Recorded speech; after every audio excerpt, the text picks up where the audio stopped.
പാതിമയങ്ങിക്കിടന്നൊരു നാടിന് ചേതന തന്നു പ്രവാസം, ഉള്ളിൽ മോഹങ്ങളെ പ്രവാസം, നിത്യവിരഹത്തിൻ നീർത്തുള്ളിയിൽ പ്രേമം സ്വപ്നങ്ങൾ നൽകി പ്രവാസം, പ്രേമ സ്വപ്നങ്ങൾ നൽകി പ്രവാസം,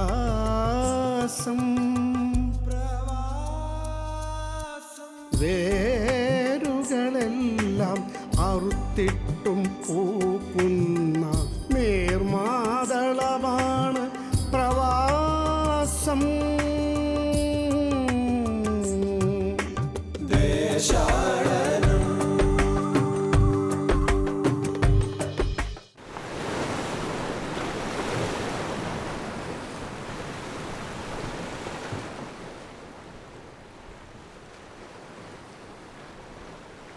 ചരിത്രവും പ്രവാസവും ഒപ്പം നടന്നു നീങ്ങിയ സുഹൃത്തുക്കളായിരുന്നു.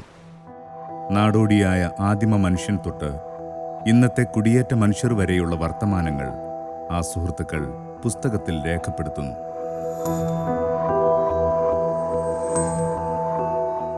ചരിത്രത്തിനും പ്രവാസത്തിനും പൊതുവായി ഒരു പുസ്തകം മാത്രമേ ഉള്ളൂ.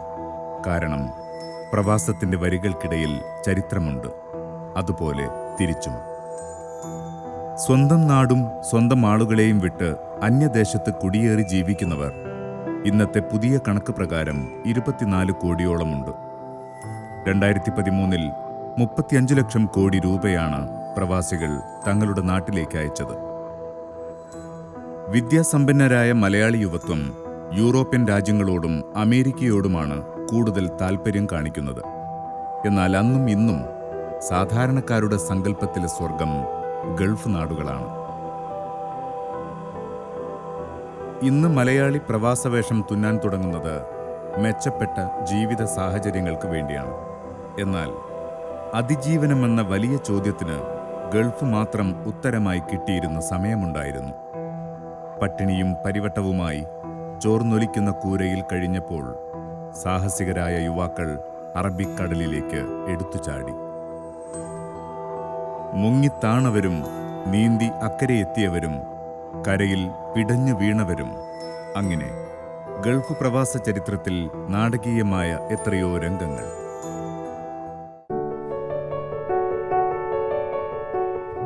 അബൂബക്കർ ഹാജിക്ക് നീണ്ട 30 കൊല്ലം ജിദ്ദയിൽ ജോലി ചെയ്ത അനുഭവമുണ്ട്. എയർപോർട്ട് ക്ലീനിങ്ങിൽ തുടങ്ങി ഹോട്ടൽ ഉടമ വരെയെത്തി ഹാജിയുടെ വളർച്ച. തന്റെ വേഷവിധാനം മാറ്റാൻ പല സാഹചര്യങ്ങളിലും സമ്മർദ്ദമുണ്ടായെങ്കിലും ഹാജി അതിന് തയ്യാറായില്ല. നാടൻ വേഷത്തിൽ ലളിതമായി ജീവിക്കാനാണ് അബൂബക്കർ ഹാജി ഇഷ്ടപ്പെട്ടത്. സ്കൂൾ വിദ്യാഭ്യാസം കഴിഞ്ഞതിൻ്റെ 8ാം തരം വരെ പഠിച്ചിരുന്നു. പഠിച്ചതിന് ശേഷം പിന്നെ ഈ ഇവിടെ കച്ചവടം, കൃഷി, ഇങ്ങനെയൊക്കെ പലചരക്ക് കച്ചവടം, കൃഷി ഇതൊക്കെ ആയിരുന്നു. അതിൽ ഈ രാഷ്ട്രീയത്തിൽ വല്ലാതെ ഇതായപ്പോൾ കടം വന്നു. ബാങ്കിലും അവിടെ ഇവിടെയൊക്കെ ഇതായിട്ട് പല കച്ചവടം അതിൽ പരാജയപ്പെട്ടിട്ട് പിന്നെ അവസാനത്തെ 40 വയസ്സായിട്ടുണ്ടാവും. ഞാൻ ഇവിടുന്ന് 77 കപ്പൽ മാർഗ്ഗമാണ് പോയത്. കപ്പൽ മാർഗം പോയി 10 ദിവസം കഴിച്ച കപ്പൽ, മുഹമ്മദിയ എന്ന് പറഞ്ഞ കപ്പൽ 10 ദിവസം കഴിഞ്ഞിട്ടാണ് കരക്കണഞ്ഞത്. അത് പിന്നെ മൊറാർജി ദേശായിൻ്റെ കാലത്താണ് ഞങ്ങളെ യാത്ര അയക്കാൻ മൂപ്പരൊക്കെ വന്നിരുന്നു. മൊറാർജി ദേശായിയൊക്കെ വന്നിരുന്നു. എന്താ നമുക്കതൊന്നും അറിയില്ല ആരായിരുന്നൊന്നും. അങ്ങനെ 10 ദിവസം കഴിഞ്ഞ് കരക്കണഞ്ഞത്. ദഹിയിൽ എന്ന് പറഞ്ഞാൽ കമ്പനിയിലാണ് പ്ലെയിൻ ക്ലീനിൻ്റെ കോൺട്രാക്റ്റ് ഓൽക്കായിരുന്നു. അവർക്ക് ഇത് കിട്ടിയിട്ട് അതിൽ ജോലി കിട്ടി. പ്ലെയിന് ക്ലീൻ ചെയ്യുക, ആ ജോലിയായിരുന്നു. അതിങ്ങനെ തുടർന്ന് ഒരു 1.5 കൊല്ലം കഴിഞ്ഞോണ്ട് ഇവിടെ ആ കമ്പനി കമ്പനി ക്യാൻസൽ ചെയ്തു സൗദി ഗവൺമെൻറ്. ഓർക്ക് കൊടുത്തില്ല, കോണ്ടാക്റ്റായി വേറെ കമ്പനിക്ക് കൊടുത്തു. അപ്പോൾ ഞങ്ങൾക്കുള്ളതൊക്കെ പണിയില്ലാതെയായി. ആറ്റിച്ചില്ലാറും തൊഴിലാളികളുണ്ടായിരുന്നു. അങ്ങനെ അത് നമ്മളെ ഇന്ത്യക്കാർ കുറേ ഉണ്ട്, പിന്നെ വേറെ പല നാട്ടുകാരുണ്ടായിരുന്നു. അങ്ങനെ ഓലെ കോണ്ടാക്ട് പോയിട്ട് വേറെ ഒരു അബൂജദായിൽ എന്ന് പറഞ്ഞൊരു കമ്പനിക്ക് കൊടുത്ത്. അപ്പോൾ ഞങ്ങൾക്കൊക്കെ പണിയില്ലാതെയായി. അപ്പോൾ പിന്നെ ഞാൻ പണിയില്ലാതെ ഇങ്ങനെ കുറേ ഇരുന്നപ്പോൾ എനിക്ക് സ്വയം എന്ത് തോന്നി, അന്ന് ഈ പേപ്പറൊക്കെ വിൽക്കുന്നത് അന്ന് സൗദി അറേബ്യയുടെ വികസിച്ച് വരുന്നുള്ളൂ. അപ്പോൾ പേപ്പറിനൊക്കെ അന്ന് നല്ല ഇതാണ്. അപ്പോൾ ഈ ട്രാഫിക്കിലൊക്കെ ആൾക്കാർ പേപ്പറിൽ നിന്ന് വിൽക്കണത് കണ്ടു ഞാൻ. അപ്പോൾ ഞാനും അത് ചെയ്തു, കുറച്ച് പേപ്പറൊക്കെ വാങ്ങിക്കാണ്ട് പോയിട്ട് ഇതായി നിന്നു. അപ്പോൾ അത് 10, 50, 60 റിയാൽ ഒരു ദിവസം കിട്ടൽ തുടങ്ങി. അപ്പോൾ അതിങ്ങനെ കണ്ടപ്പോഴേ പിന്നെ ഞാൻ വിൽക്കുന്നുണ്ടപ്പോൾ വേറൊരു പേപ്പറിൻ്റെ കമ്പനിക്കാർ, അൽമദീന എന്ന് പറഞ്ഞിട്ട് ഒരു പേപ്പറിൻ്റെ കമ്പനിക്കാർ വന്നിട്ട് ഇങ്ങോട്ട് പറഞ്ഞു, ഈ പേപ്പറും വിൽക്കണം, പിന്നെ എനിക്ക് ഇതാക്കാമെന്നും പറഞ്ഞുകൊണ്ട് ഒരു പൈസ ഒന്നും കൊടുക്കാതെ കൊടുത്ത് അവിടെ ഇറക്കി തന്നു. അപ്പോൾ അതും വിൽക്കുന്നുണ്ടപ്പോൾ വേറെ അലോക്കാസ് എന്ന് പറഞ്ഞിട്ടൊരു കമ്പനി ആൾക്കാർ ഒരു കൊടുത്തു തന്നു പേപ്പർ, ഇതും വിൽക്കാറുണ്ട്. അതിനൊക്കെ നല്ല ഈ ട്രാഫിക്കിൽ വന്ന് അവർ പേപ്പർ വാങ്ങുമ്പോൾ എന്തേ നമ്മൾ 10 ഒരു റിയാലേറ്റ് അന്ന് പേപ്പർ, അത് 1/2 റിയാലാണ് തോന്നുന്നു പേപ്പറിന് വരും. അപ്പോൾ ഇതിൽ 1, 4, 5 തന്നാൽ അത് മടക്കി വാങ്ങുന്നില്ല, പോകാൻ പറയും. അങ്ങനെ ട്രാഫിക്കാർ പോയാൽ ഒരാൾ പോവുകയും ചെയ്യും. അങ്ങനെ അത് നല്ല വിജയമായി കണ്ടപ്പോൾ അപ്പോൾ ഈ കുറേ ആൾക്കാർ 10-40 ആൾക്കാർ ഇങ്ങനെ ഇങ്ങോട്ട് വന്നിങ്ങനെ പല പ്രാവശ്യമായിട്ട് നമുക്കും കുറച്ച് പേപ്പർ ഏർപ്പാട് ചെയ്ത് തരികയാണ്. അപ്പോൾ ഈ കമ്പനിക്കാരെ അടുത്തൊക്കെ ഞാൻ പോയി കണ്ട് പേപ്പർ ബുക്ക് ചെയ്ത് കണ്ട് പോലെ അവിടെ ഒരു ഒഴിഞ്ഞ സ്ഥലമുണ്ട്, ആ സ്ഥലത്ത് കൊടുത്തിറക്കി തരലുണ്ട്. അങ്ങനെ വലിയൊരു ബിസിനസ്സായി തുടരുന്നു. നല്ല ലാഭമല്ല പരിപാടി. 25 പൈസ ഒരു പേപ്പറിന് എനിക്ക് കിട്ടും. അങ്ങനെ ഇതായിക്കൊണ്ട് പോണത്. അത് ഈ ട്രാഫിക്കിലുമൊക്കെ പ്രശ്നം വന്നപ്പോൾ അത് പറ്റൂലാറ്. അങ്ങനെ അത് കുറച്ച് കഴിഞ്ഞപ്പോൾ അതൊരു ഹോട്ടൽ, തമിഴ്നാട്ടുകാരെ ഒരു ഹോട്ടൽ ഒരു കൊടുക്കുകയാണ്. അപ്പോൾ അത് ഞാൻ വാങ്ങിയിട്ട് പിന്നെ ഹോട്ടലായി. പിന്നെ നമുക്ക് ബിസിനസ് ഹോട്ടലിൽ പിന്നെ കച്ചവടം മലയാളക്കാരെ ഭക്ഷണം തന്നെയുള്ളൂ, മലയാളി ഭക്ഷണം അന്നുണ്ട്. ആ ഹോട്ടലിൽ വിലയൊക്കെ ഉണ്ട്, ഇപ്പോഴും ഉണ്ട്. ആ ഹോട്ടലിൽ പിന്നെ ഈ ഇത് വരുമ്പോൾ അപ്പോൾ അന്ന് നമ്മളെ രാഷ്ട്രീയ നേതാക്കന്മാരും ഇവരൊക്കെ വരും. അന്നൊന്നും ഇവിടെ അവർക്കൊന്നും സൗകര്യം ഉണ്ടായിരുന്നില്ല. നമ്മളെ ഹോട്ടലിൽ മുഹമ്മദ് അലി സീവാദ് തങ്ങളെ, സുലൈമാൻ സേട്ടു, പിന്നെ ഈ അഹമ്മദ്, എല്ലാവരും വന്നു നമ്മളെ ഹോട്ടലിൽ. ഇതിൽ അവിടുത്തെ KMCCൻ്റെ മലപ്പുറം ജില്ലാ സെക്രട്ടറി ആയി ഒരു 8-10 കൊല്ലം.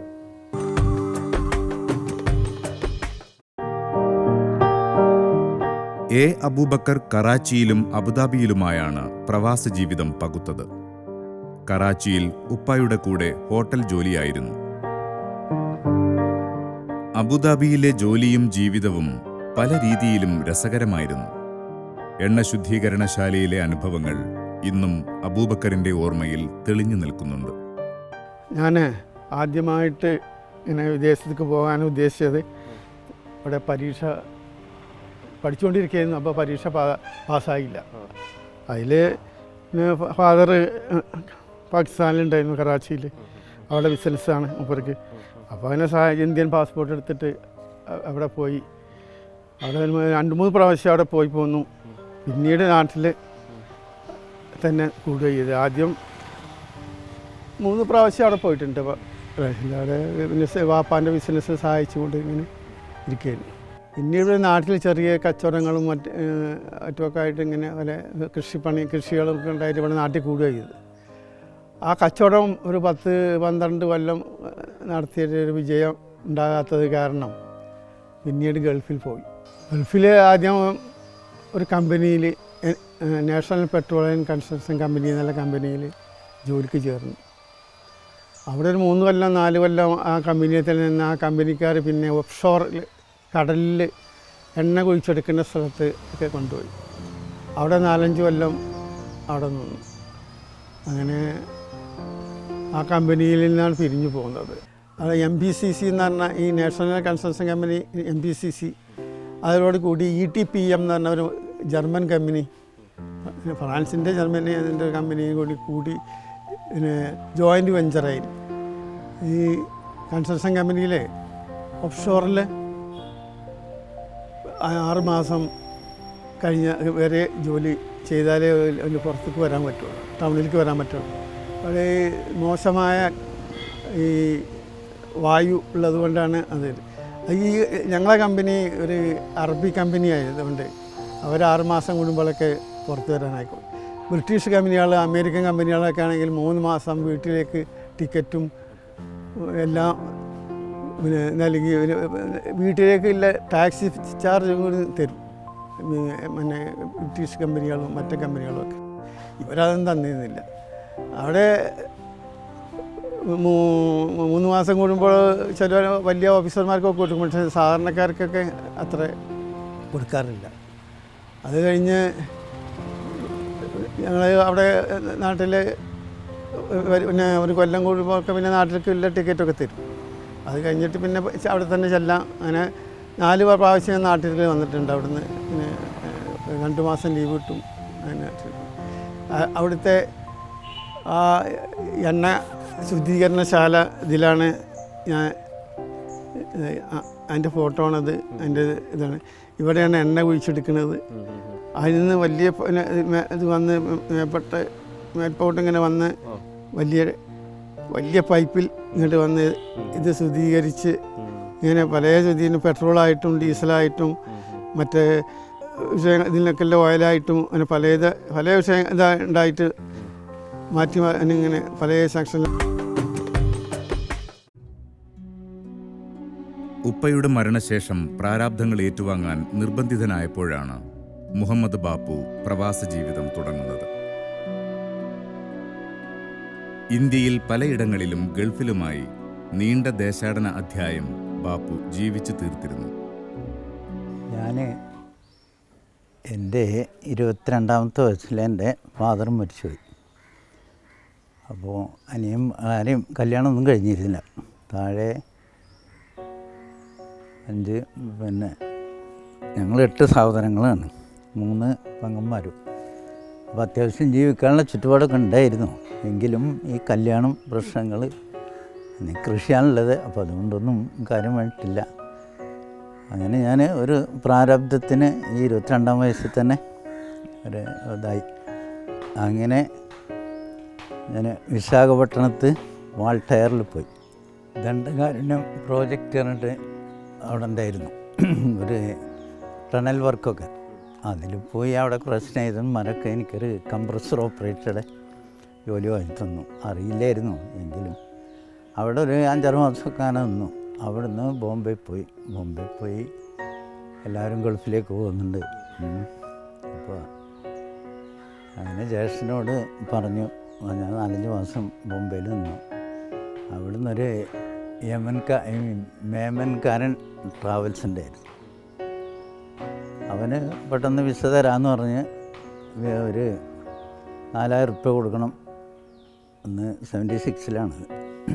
അപ്പോൾ ആ വിസ അതിന് പോകാൻ തയ്യാറായി. ഇപ്പോഴേക്കിനെ എനിക്ക് ജ്യേഷ്ഠൻ ഗ്രൂപ്പ് വിസ കൊടുന്നു. അബുദാബി ചെന്നു. അവിടെ ആദ്യമായിട്ട് പോയത് ഈ റിഗിലെ ജോലിക്കാണ്. അത് ഞാൻ കുറച്ച് ഹൈറ്റൊക്കെ ഉണ്ടായതുകൊണ്ട് അന്നത്തിൽ കുറച്ചുകൂടി നല്ല ബോഡിയായിരുന്നു. അപ്പോൾ അവർ പാസ്പോർട്ട് ഇറങ്ങുമ്പോൾ തന്നെ സ്പോൺസർ വാങ്ങി വെച്ചു. പിന്നെ ആ സാധനമായിട്ടൊരു ബന്ധമില്ല. അതിൽ ഇവരെ റിഗിൽ പോയി. റിഗിൽ അമേരിക്കക്കാരാണ്. ഒരു ക്രൂരനായിരുന്നു ഒരു എൻജിനീയർ. ഞങ്ങളെ സൂപ്പർവൈസറും വളരെ ക്രൂരനാണ്.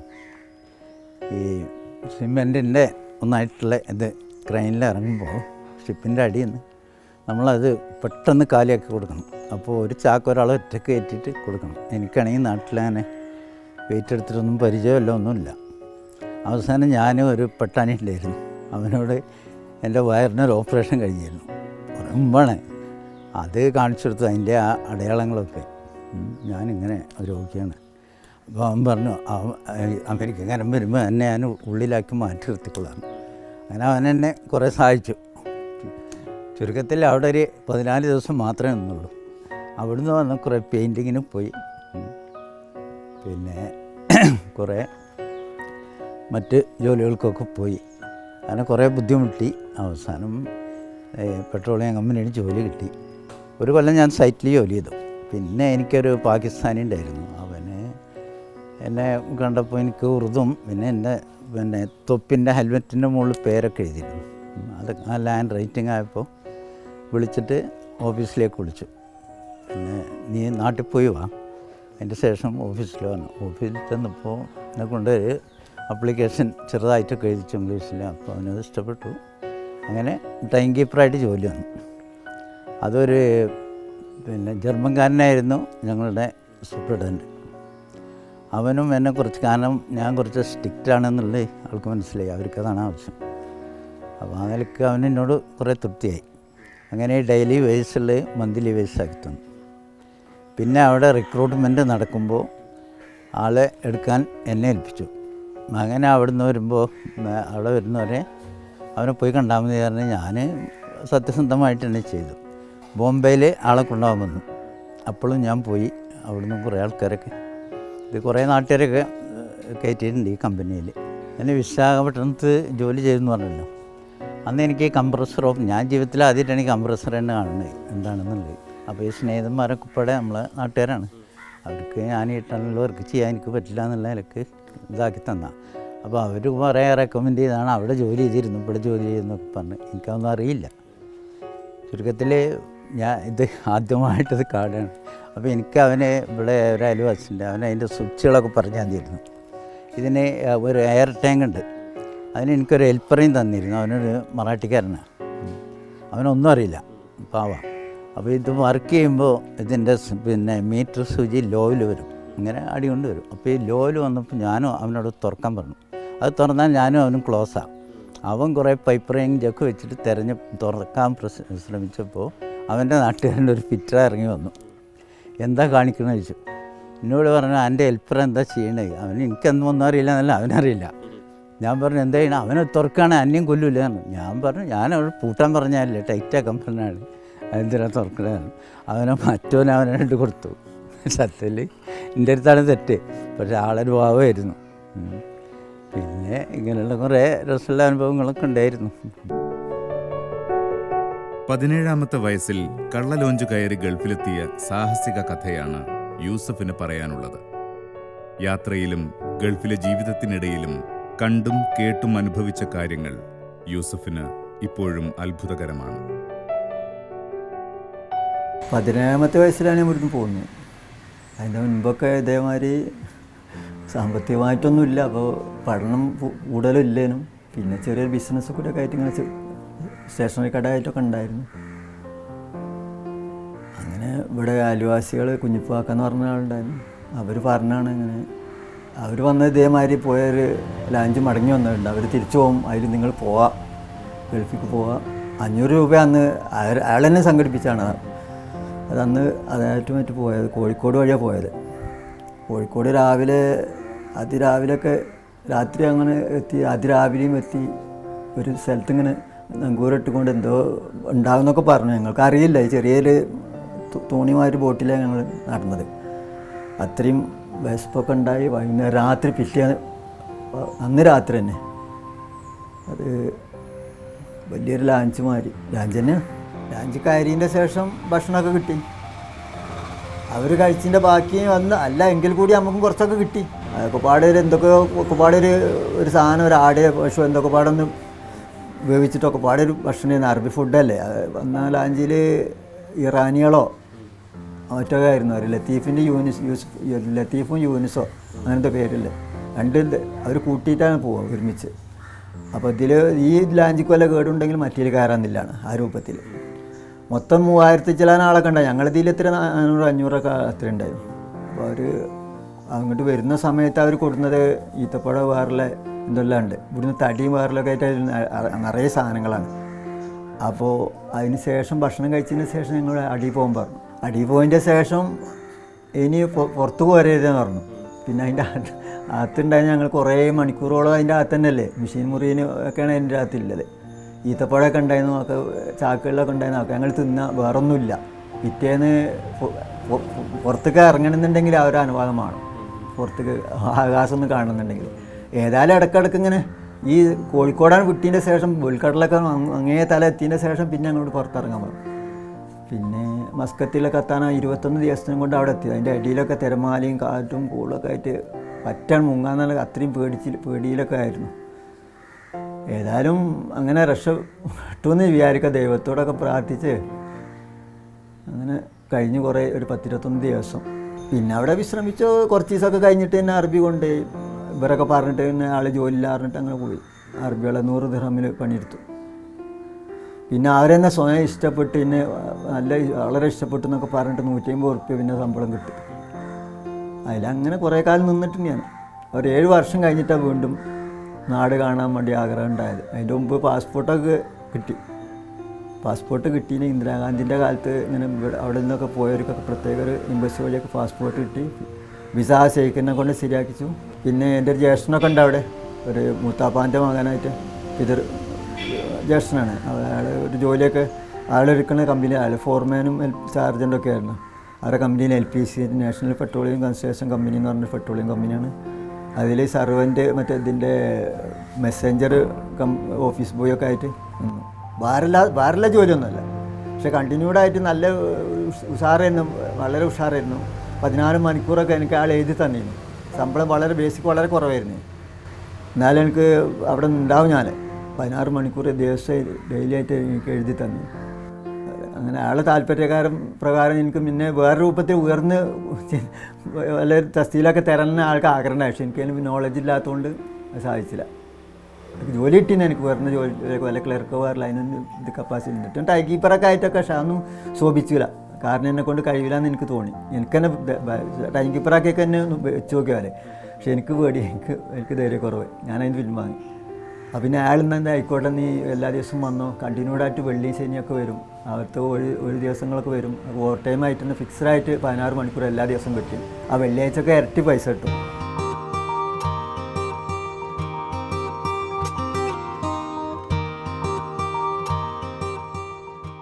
വയറു നിറയ്ക്കാൻ പ്രവാസിയാവുന്നവൻ്റെ മനസ്സ് പല തരത്തിലും പല ദിശയിലേക്കും സഞ്ചരിക്കുന്നതാണ്.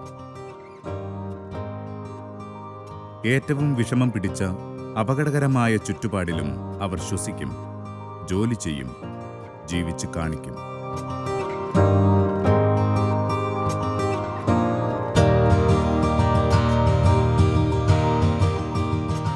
മനസ്സിലെ വീടും നാടും വളർന്ന് പുഷ്പിക്കുന്നതാണ് മരുഭൂമിയിൽ ജോലി ചെയ്യാനുള്ള പ്രേരണ.